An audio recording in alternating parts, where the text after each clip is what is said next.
प्रभु जीशु ख्रीष्टଙ୍କ अति पवित्र नाम रे समस्त को नमस्कार। आपण माने Odia Bible guide YouTube channel देखुछंती। मु आपण मानकु गुड फ्राइडे रो हार्दिक शुभेच्छा जणाउछि।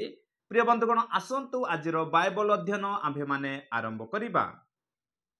लूक अध्याय 23 42 43 पद। पुणी से कहिला से अर्थात दुष्कर्मकारी हे जीशु आपण निज राज्य रे प्रवेश कले मते स्मरण करिवे। सेतिरे से ताहाकु कहिले से अर्थात जीशु दुष्कर्मकारी को कहिले मु तुमको सत्य कहूअछि आज तुम्बे मोर सहित पारदीस रे उपस्थित हेबो। प्रिय बंधुगण एही बाणी जीशुको बाणी अटे। एही बाणी क्रूसर बाणी अटे। एही बाणी दयार बाणी अटे। एही बाणी परिताणर बाणी अटे। एही बाणी क्षमार बाणी अटे।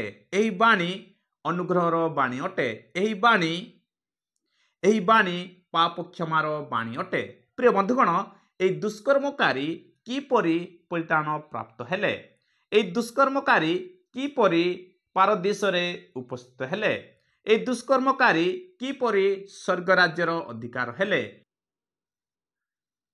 एही दुष्कर्मकारी किपरि परमेश्वरଙ୍କର संतान हेबार अधिकार प्राप्त हेले।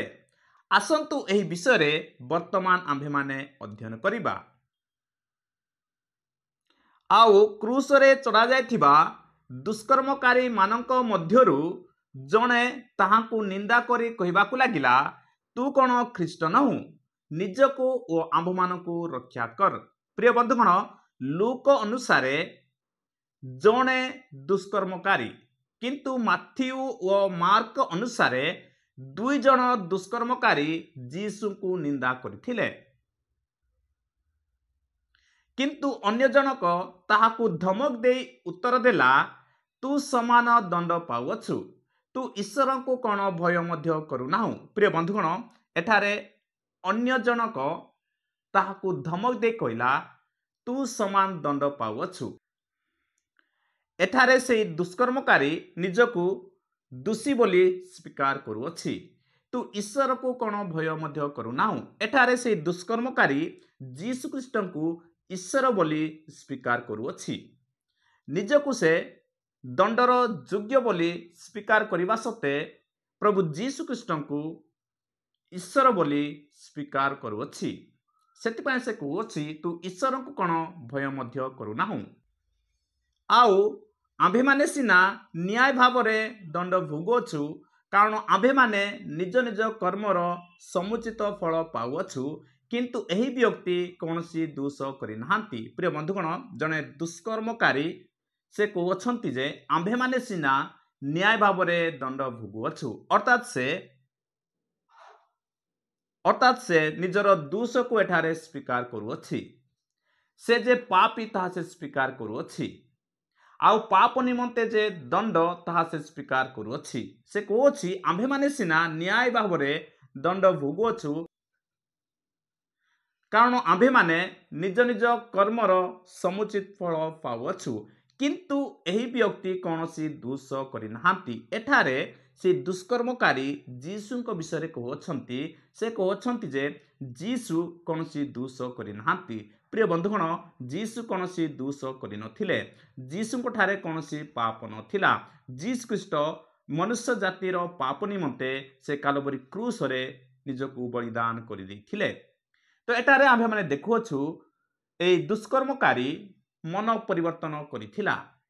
से निजको पापी बोली स्वीकार करिथिला।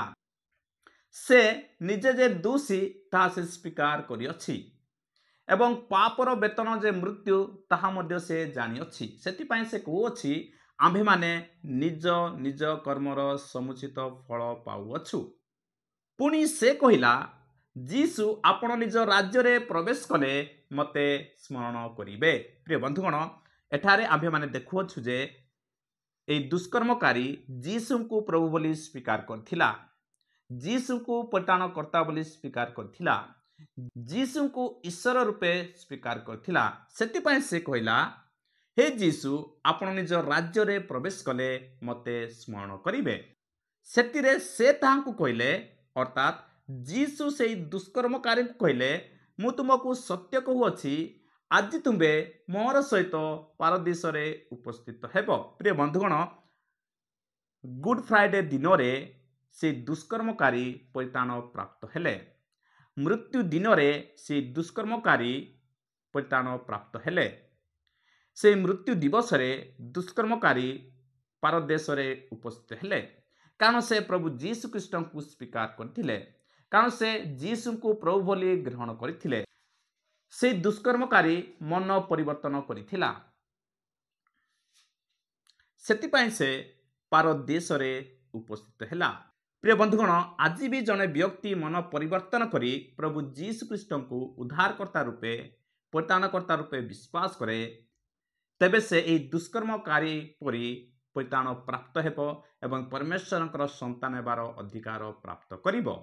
ଆଜିର ଏହି ବାଇବଲ ଶିକ୍ଷା ଦ୍ୱାରା ପରମେଶ୍ୱର ଆମ ସମସ୍ତଙ୍କୁ ଆଶୀର୍ବାଦ କରନ୍ତୁ।